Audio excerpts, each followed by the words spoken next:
I was drafted at the end of my first year of graduate school. They eliminated the college deferment that year, Congress did.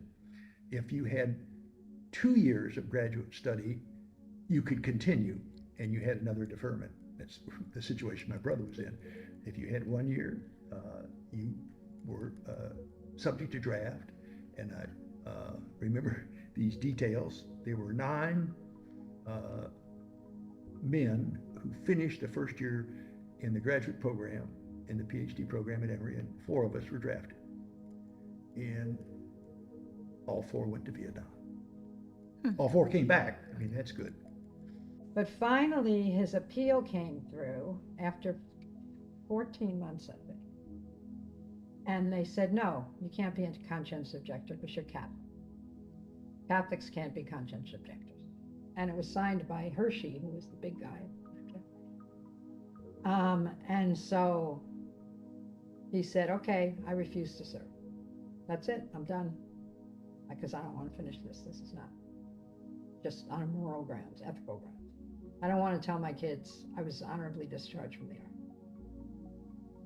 So he refused to serve, and they put him in the stockade. And we had already put in an application to Canada to immigrate. So he said, okay, I will serve. And so you get extra duties, which is your punishment for having said he wouldn't serve. So he had to do many extra jobs. He had to work late, work on Saturdays, stuff like that.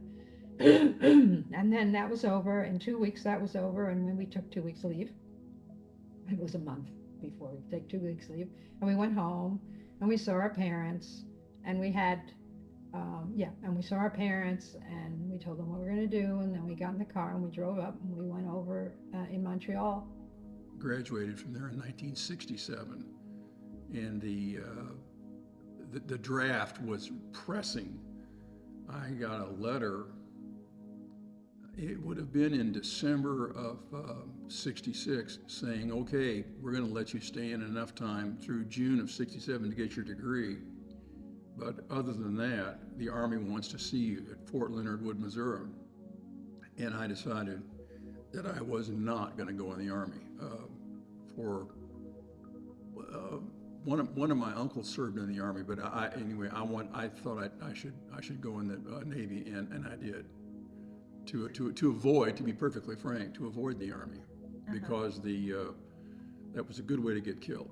I had a very liberal aunt named Marjorie Barnes who offered to finance me to go to Canada and completely avoid the draft. He says, I'll just support you for as long as it takes. You can go up there and do what you want, but I'll provide you with money every month as long as you need it. I turned it down.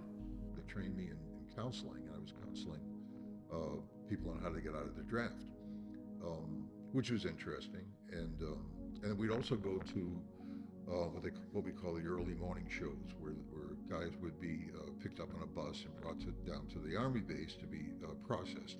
And we would go to the Army base and stand in front of the guys and make a speech about how you didn't have to go in. There was ways to get out of the draft, and you shouldn't be, this is a bad war, and so on and so forth. I realized basically what I was doing, I was getting people who were against the war and against the military out of the military, whereas if they went into the military, they might have, had some kind of internal influence or disruption or something.